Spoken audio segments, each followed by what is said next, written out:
What is up, everyone? Welcome to another edition of the SuperDraft show here on RotoGrinders. It's a fantastic site that's been around for a few months and that I absolutely love. Guys, if you haven't signed up for it yet, you should probably go ahead and do that. Sign up using promo code Grinders, use our link, and get a free bonus. I can't remember what it is off the top of my head, but it's good. It's good stuff. I am joined here by a man you probably all know by his screen name, Bone Mangone69. How you doing over there?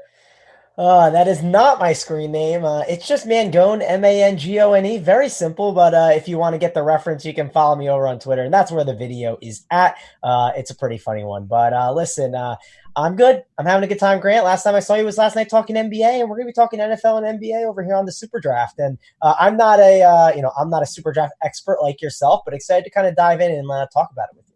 Yeah, it's a great little site, fun, interesting format. You got multipliers, and so you can throw in literally anyone you want. It just all changes with multipliers. There's a whole bunch of different strategies. You don't have to worry about salary cap. So if you want to watch a specific game and you want to stack up and have only the players you want in there, you can do it here. If you want CMC and all the guys from that game, you can't do it on DraftKings. You can do it here on SuperDraft. But get signed up. Few more things I have to mention. FanDuel single entry series.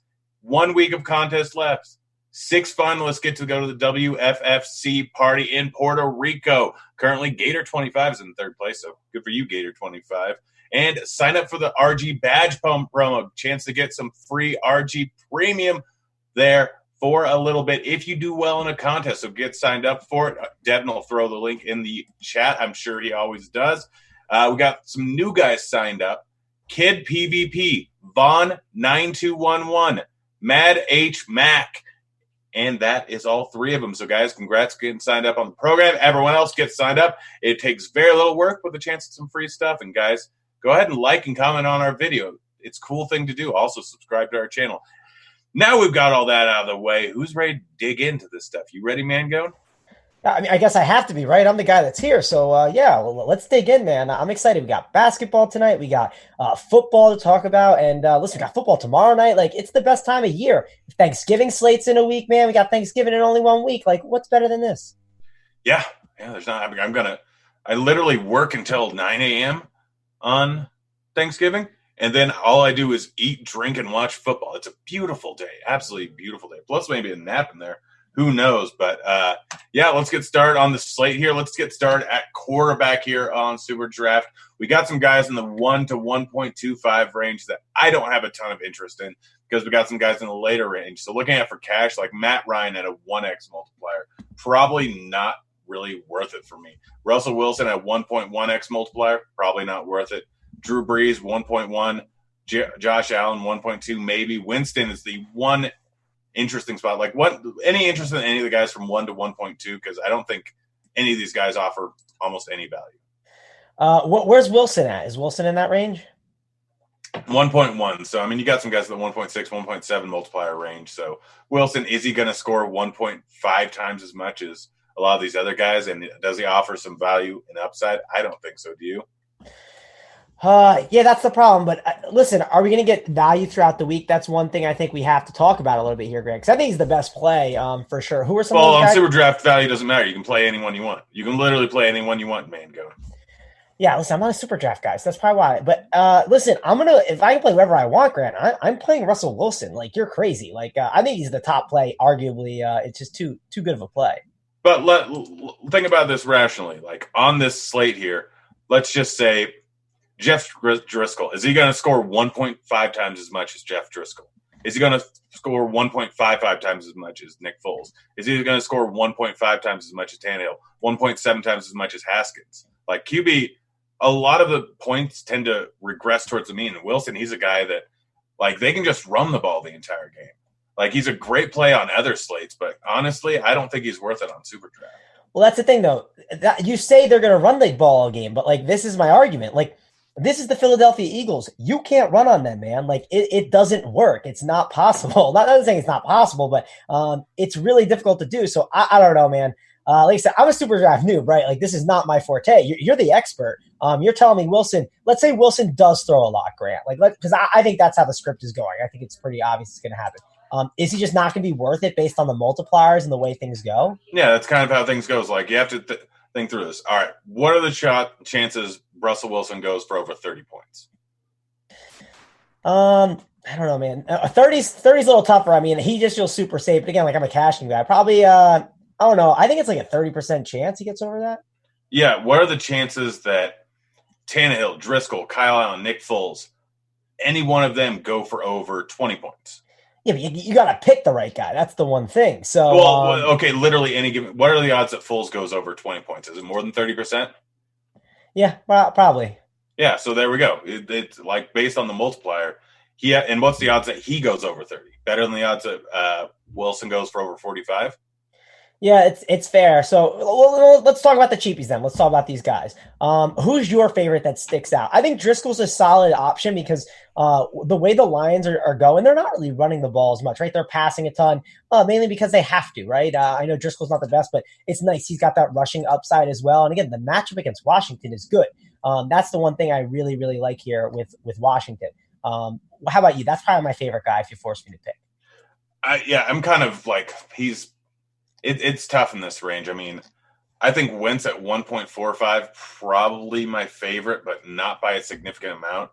Like him, Driscoll, Tannehill, and Foles, like those are the four guys I want. And if I had to rank them, I'd probably go Wentz, Foles, Driscoll, Tannehill, but they're all fairly close. I think that those are the guys that we probably will roll with in cash just based on their 1.45 to 1.55 multiplier. Who's Driscoll's your favorite out of those? Just because the match versus Washington, running upside. Yeah, did Baker not count in that range? Baker is at 1.3, so like getting the extra 0.25. Like I like Baker. I think he's even the guys at this 1.25 range, like Carr, Prescott, Winston, and Baker are all fine. Like I wouldn't even mind going with Winston. 1.25x. The problem is I don't know how good this Atlanta defense really is, so it's a little bit tough here. I'm kind of buying the Atlanta defense a little bit. They changed play callers, in the past two games, and it's been better. One thing I would actually really want to look at, one thing I know is Winston is a lot better against the blitz, surprisingly. I don't know how much Atlanta blitzes. That's something I wish I had. They started getting more pressure on the quarterback since the bye week. So But is it from blitzing, or is it just like these 4-man fronts that, with like a blitz here and there? Like if it's, I don't know. I'm curious what the blitz rate is. I think that would determine what I want to do because I know Winston is way better against the blitz. That's something I said. I don't have the answer to right now. If you're watching this though, like to make a decision on Winston, I think looking at the blitz rates is really important of what they've been doing over the past 2 weeks. Yeah, and I think that they actually have been blitzing slightly more. Their front has been doing a whole lot better getting pressure, but they have been blitzing more, if I remember correctly. But who do you want to throw in for a cash game quarterback? Do you want Wentz at 1.45, Driscoll at 1.5, or Foles at 1.55? Well, one last guy you didn't mention that I think is really, really interesting is Baker Mayfield. Can we maybe put him in there? At 1.3, I'm not doing him at 1.3. Like okay, yeah, I figured I'd ask because, like you said, like if you look at the Browns, right, they're playing your favorite team, the Dolphins, right? You love, kind of roster them in DFS a bunch, but look at Baker Mayfield here and the Browns, 27.75 team total. I mean, that's a really, really solid total there. So, I don't know. I definitely have a little bit of interest in him. My one worry is that they get up. They run the ball a little too much because that's what they like to do. And, Chubb gets all that touchdown equity. So that's something to consider as well. But let's go with I worry about Wentz's weapons a little bit. I think I'm leaning Driscoll. Who's the last guy you said? Foles. Yeah. He's got the biggest D. I don't really, I'm good on Foles. The one thing I did see is there's like a little bit of a squeaky wheel on Leonard Fournette. They're really talking up Fournette and maybe getting him more work and basically said like last week was unacceptable for not giving him a ton of carries. I think he's a guy that we'll talk to when we get to running back, but I'm going to lean Driscoll. Let's go with that route. I like the rushing equity that he has. And hey, it is the Redskins, right? If a guy who sees ghosts and Sam Darnold can put up 34 points, why can't Driscoll? That's a good point here. Let's move on to running back, and CMC over on SuperDraft is in play pretty much every single week, but I don't think this is the right week for him. And it's strictly because there is some real loose pricing here on some of these guys, real loose multipliers. We have Derrick Henry at McCaffrey's at 1x, but we have Derrick Henry at 1.4x. We have Nick Chubb at 1.4x. We got Josh Jacobs at 1.4x. We got Fournette at 1.5x. We got Samuels at 1.5x. We got Carson, if they just decide to run, at 1.5x. And we got Montgomery here at 1.7x. So while I generally like to go with McCaffrey. All these running backs have just massive multipliers. Even Kamara at 1.25. Like, is McCaffrey going to score 1.4 times more points than all these other guys? Yeah, that's tough. I just don't think running back is that great this week, Grant. That's one of my concerns. Like, I don't see this guy that I obviously want to smash in. Sure, Christian McCaffrey is awesome. Like, don't get me wrong. I love McCaffrey. A phenomenal play. But when you bring in the multipliers here, I mean, it's a conversation to have. And I think one guy, the guys at the top, I think they're great, right? But I think guys that I want to consider more are maybe some of the cheaper ones this week. Some of the guys that we kind of went to last week. One guy in Miles Sanders, he saw 80% of the snaps. One thing I saw with Doug Peterson is Doug Peterson has never given a running back 70% of the snaps. I think it's since like 2016. It's something wild, right? He's a guy that uses a ton of different backs. If there's no Howard, you have to love him there. He's probably my favorite, value play here with that 1.75 multiplier. I know he didn't have the best week last week, but against Seattle, I expect him to really get it done, especially to the pass game. I could see Wentz throwing a passing touchdown to Sanders too. I think he's a good option. Like Leonard Fournette, that 1.5x multiplier, that's not too bad here. Again, like Tennessee, it's not the greatest spot in the world. That's my one concern that I have. But listen, that 1.5x multiplier and volume is important. And then Nick Chubb's another guy with the 1.4x multiplier. I think we got to consider him a little bit, Grant. The equity that he's going to have for touchdowns is going to be massive here. Everyone says, Kareem Hunt, he's a huge problem. He wasn't a real problem. What they did was they kind of took out their 3 wide receiver guys, and they're giving more opportunity to Hunt, and it hasn't affected Nick Chubb that much. Maybe a little bit of his touchdown equity gets taken away, but I really like Nick Chubb at 1.4x. Yeah, I'm right there with you. I think my 2 favorites are probably Chubb and Fournette, at least for cash. Another interesting guy. Like, what do you think about Jalen Samuels at 1.5x? Connor is now doubtful to play. It's against the lowly Bengals rush defense. Like, is he a guy that you're looking at? Yeah, I don't. It's tough, man. Like, listen, SuperDraft is different, right? I was looking at DraftKings pricing so far this week, and a guy like Jalen Samuels was 7.2, and I was like, holy crap, man, I'm not paying that for that guy. But it's the Bengals, right? The Bengals are just a dream spot. So I think it's in the conversation, Samuels, but I don't think he's like a top play by any means. That's my one concern here. I think there's just better options already, and I don't think we have to go there. I get it. It's the Bengals and all, but I don't think I'm going to go with Samuels here. Yeah, I just wanted to mention it just kind of because of the matchup. One last guy that I kind of want to go through. We know that Oakland is a team that is a bit of a funnel defense. They're good against the run, but Le'Veon Bell's getting a massive workload every single week, and he can get it done in the passing game here. He's at a 1.55x multiplier. I have some interest in him. Like, is he, like, with the passing work upside, is he a guy that we would look at? Yeah, I'm not the biggest Le'Veon Bell guy. I get it. Not the passing work, the volume in general has been really good with that. And that 1.5x multiplier is intriguing. He's definitely one of the better plays when you look at the SuperDraft pricing. I lean Fournette and Chubb slightly over them for a little bit less multiplier, just because I worry about Bell's touchdown equity. It's kind of hasn't been the greatest this season. And if you look last week, I don't have the exact numbers in front of me, but in the red zone, they were using guys like Bilal Powell, Montgomery. They were using some other guys in the red zone. I think that's killing his touchdown equity a little bit. And I don't know. I'm just a little worried on Bell. I'd rather lean to a guy like a Fournette or a Chubb for a little bit of a cheaper multiplier. All right, so let's go ahead and make this lineup here. I'm going to throw Fournette in. I'm going to throw Chubb in. You good with that for cash? Yeah, we can go Fournette and Chubb. If you wanted to throw Sanders too, I wouldn't mind that. But those 2 bell cows are probably the best way to go. But also, I think Sanders is someone we should consider if we want to swap it later or use a flex or something. Yeah, no. I mean, we have the flex coming up, and this is for cash, and it's early on the week. I don't think Howard's going to play, but it's a little bit early here. So let's move on to wide receiver here. And, well, I love CMC, but I didn't want to use him for cash. Thomas at a 1x multiplier is a little bit different. He is just absolutely crushing every week, just the model of consistency. Wide receiver, a little bit more volatile, and you're getting a lock and load, 100 yards, 8 to 10 catches, probably a touchdown every single week. Carolina's not the easiest matchup in the world for a wide receiver, but that does not matter for Thomas. Right now, I think I have him as my top guy, like maybe not for upside, but for safety here on the slate. At 1x, I'm still willing to use him. Listen, I'm intrigued. I think Thomas is fine. I think he's in the conversation for sure here. The one thing I will say with rostering Michael Thomas, which is absolutely phenomenal, is you're essentially getting a running back, right, at a receiver position, at least the production, right? Safe, just guaranteed production is always really nice. There's other guys I do want to talk about, though. Like, I don't have to talk about how good Michael Thomas is. We know he's a guy that we can plug in there. But let's see if there's other guys that might be more enticing to maybe get him out of there. Odell Beckham Jr. with the 1.4x. I mean, listen, Odell, like, if you replaced Odell Beckham with Michael Thomas, he'd be just as good as Michael Thomas in that offense. I mean, Odell's a really Disagree, but I get it. It's not that far off.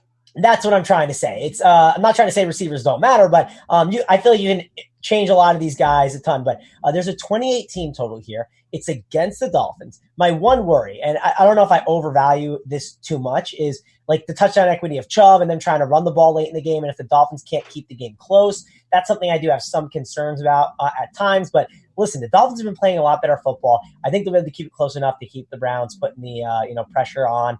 They don't have Myles Garrett now, so that defense won't be able to get that pressure on the Dolphins. So maybe they'll be able to score some more points, have more opportunities. So I like Odell Beckham at 1.4x. I think he's one of the better plays here. Also, like going to a guy like a Calvin Ridley or a Julio Jones, right? We had the Tampa Bay Bucks, right? The Bucks are absolutely terrible in the secondary, and they're a giant funnel. They're one of the biggest funnels we've seen. They're very similar to the Eagles. Very good against the run, terrible against the pass. Calvin Ridley with the 1.5x multiplier, that's phenomenal. With Hooper likely being out, with Devontae Freeman dealing with the injuries that he's dealing with. And Julio's now looking a little bit injured. I don't know if you saw the news today. What was it exactly? I did not see that news. So yeah, he was not active for a portion of the Wednesday practice. So like they were saying he had a limp, like hip injury may be a concern. So same thing we've seen with Julio so many times, and now without Hooper in that offense, now without Sanu in that offense, like I like the Ridley call a lot. He was a guy that I was going to mention. Let's look at a few more of these guys in the 1.4 to 1.5K range. We've got Allen Robinson, who Chase Daniels is throwing the ball to him. Maybe that's an upgrade because you can't get a downgrade from Trubisky. We got Cooper going up against a tough matchup at 1.45x in New England. We got Driscoll. We can pair him with Galladay or Marvin Jones. Both of them are 1.45x multipliers, and it's a good matchup. John Brown with the ridiculous volume you saw last week. Not an easy matchup this week, but 1.45x multiplier. And then probably my two favorite in this range are DJ Chark at 1.5x and DJ Moore at 1.5x. Just I'm really liking a DJ lineup without David Johnson, of course. Yeah, man, you have to like that. I was looking for the rap horn. I was going to blast my DJ horn for you there, but I couldn't find it on my phone in time, Grant. But you have to like the DJs here. They're definitely both phenomenal plays. I do wonder, like, is the DD Westbrook thing going to happen? Is he going to finally take over from Chark? I don't think so. I think we expected it last week, but it didn't happen. I think DJ Chark is here to stay. Like him, like DJ Moore. John Brown, I think, is a hard pass for me this week. I get it. Last week was a great spot, and he absolutely crushed, but I think we pass on John Brown with that 1.4x in that matchup. Allen Robinson is intriguing, but, dude, you got to – listen, I always talk about this. Like, if I'm investing in a receiver, Grant, what am I investing in? You're investing in the quarterback. I'm investing in Mitch Trubisky. Like, that's just disgusting. I don't know if I want to do that. But you're also investing in volume. It would be a little bit more appealing if it were a full point PPR site with the multiplier. But, yeah, I see what you're saying. Yeah, it's just I think there's such good plays in this range. I'd rather pass on, like, a Galladay or a Jones. Those guys are interesting, too. There's a lot of good guys in this range. One more guy you didn't mention that I think is a really good play. If you're going to pass on Odell Beckham Jr., look to Jarvis Landry. I mean, Landry's been crushing it. They're doing more 2 wide receiver sets. But they kind of stopped with like getting all these other 3 wide receivers that they have with the Browns involved. Like I said, that's part of that is because Hunton's there and they're trying to use him a little bit more. But Jarvis Landry's ADOT and his air yards have been a lot higher. So I think Jarvis Landry is also in play. If you're not going to look to Odell Beckham with that 1.5x multiplier, Jarvis Landry could be intriguing. Yeah, no, right there with you. I was just about to get to that. Jarvis Landry, 1.55. Jameson Crowder going up against clear funnel defense. He's gotten 16 points each of the last 3 weeks, 1.55x multiplier. I think he's very much in play. McLovin, he hasn't been great since Haskins got in the offense, but I think it's worth a potential shot on him. Gallup, we've seen massive gain, like 1.6x multiplier. His ceiling is realistically 40 points at this multiplier here. He can absolutely crush any given time. He had 21 points last week on SuperDraft before his multiplier without a touchdown. So even again, in a tough matchup versus New England, I think he's potentially worth it. One guy I really want to look at is Devontae Parker, strictly because of the volume that he is getting here. 10 targets last week, 10 targets the week before. Without Preston Williams in that offense here, he's been just getting massive amounts of volume. Still hasn't had a touchdown in the last 2 games, but the volume will absolutely be there. He should be coming from behind in this game. The Dolphins will be passing late in the game here. I have a lot of interest in Devontae Parker at 1.65. Is it a ridiculous move? No, it's not a ridiculous move. He's in the conversation. He's probably one of the better guys in this range. One other guy that I would obviously want to mention, or actually I'll give you 2. I think Curtis Samuel. I think he could be really intriguing. I know it hasn't broken for him yet, but I think he's someone definitely to consider a little bit. And Terry McLaurin, man, I think he's someone you definitely have to consider. I mentioned him. His name's McLovin. Yes, you're right, man. Mr. McLovin. Not the F1 as people like to say on Twitter. It is McLovin. So I'm with you, Grant. I think he's a really good play there in that range as well.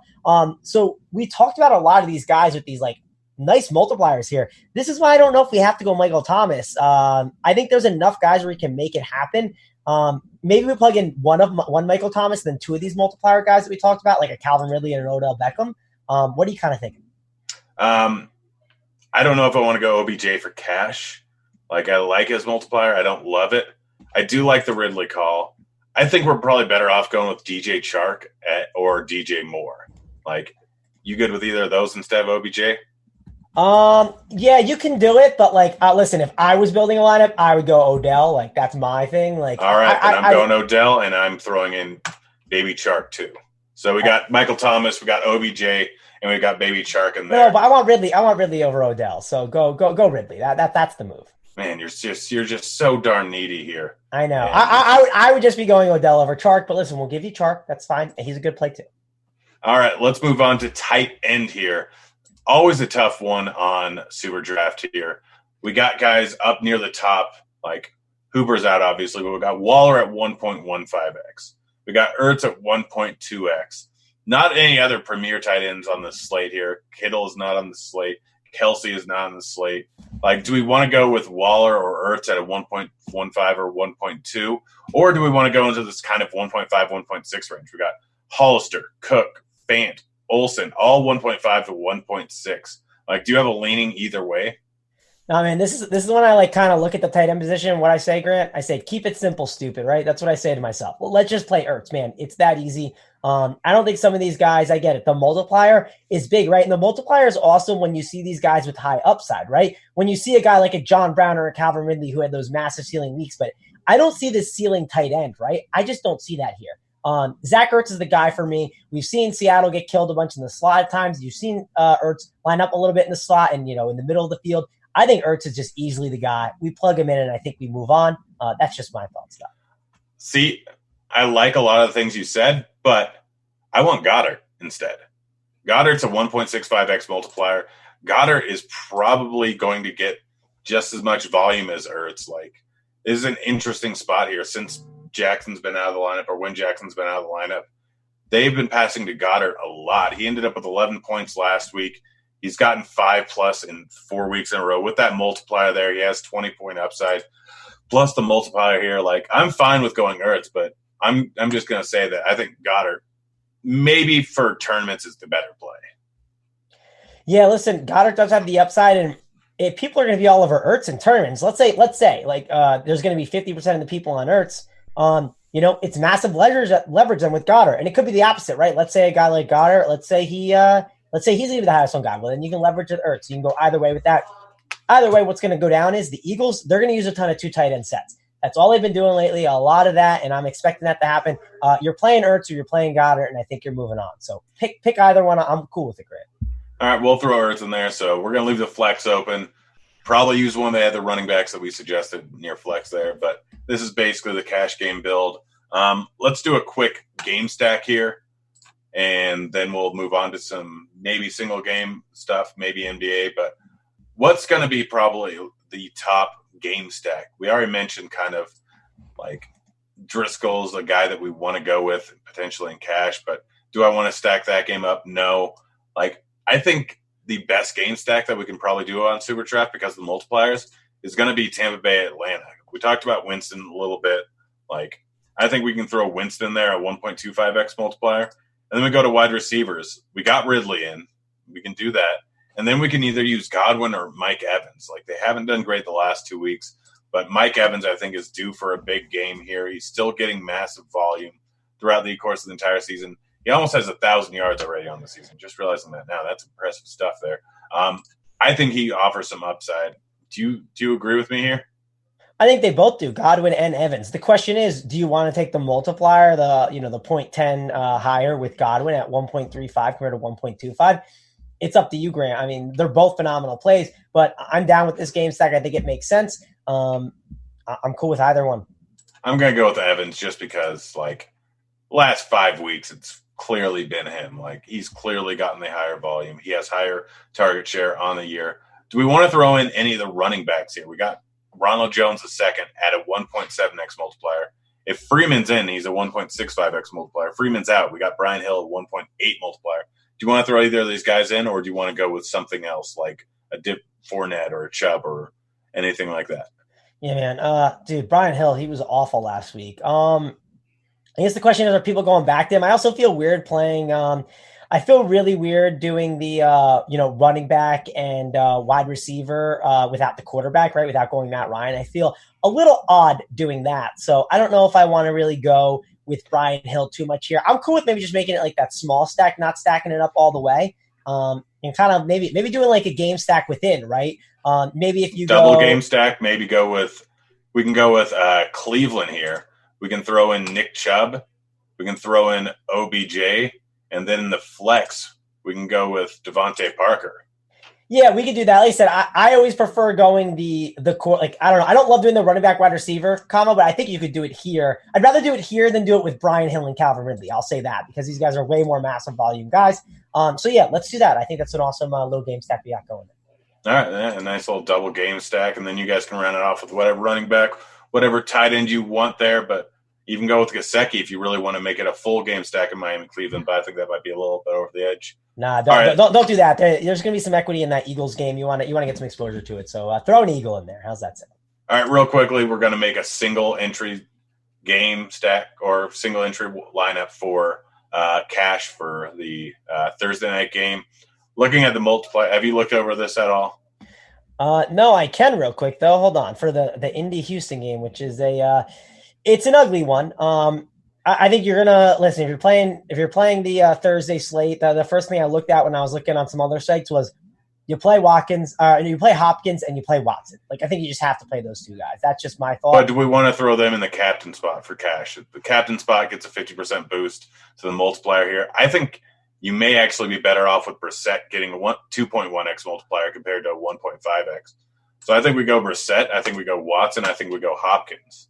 And that locks in a massive floor there. And then I think, so if Hilton doesn't play, which he's currently questionable, do we throw in Doyle or do we throw in Ebron at a 2.2 or 2.3x multiplier there for cash? Well, you're missing one of the better multiplier value plays, Grant. Jonathan Williams, the running back, man. He's likely going to get some work for the Colts. He's a guy I definitely want to be getting in there as one of my running backs, I think. What about Hines? Hines is sitting there at 2.65x multiplier. Yeah, I think it's more the Williams show. Again, this is one of those things I haven't done the research on as much. I'll typically wait till the day of the showdown slates to kind of do that, Grant. But I kind of think that going with Jonathan Williams is the better route right now. But listen, if they say Hines is going to get more work, then go Hines. I think it's one of those things that you got to be playing one of these Colts running backs, because with the multiplier, which everyone's going to see the most volume is going to be the best guy. And it's very important. Just do Twitter searches, keep up on the injury reports and what's going on in practice. That's going to help you get to the answer. I would pick Williams right now, but it could obviously change if the news changes. Yeah, guys, don't forget to like and subscribe over on the YouTube channel and leave any comments there. Let's go to basketball. You good with that? Yeah, man. Let's first everyone like and subscribe, like you said, and then we'll go to basketball, man. So don't switch over to your basketball page. Make sure to go do that right now. Go do that first, and then we'll give you all the good basketball stuff. Yeah, go like and subscribe, guys. Like and subscribe. It's cool. You want to be cool, don't you? Peer pressure and whatnot.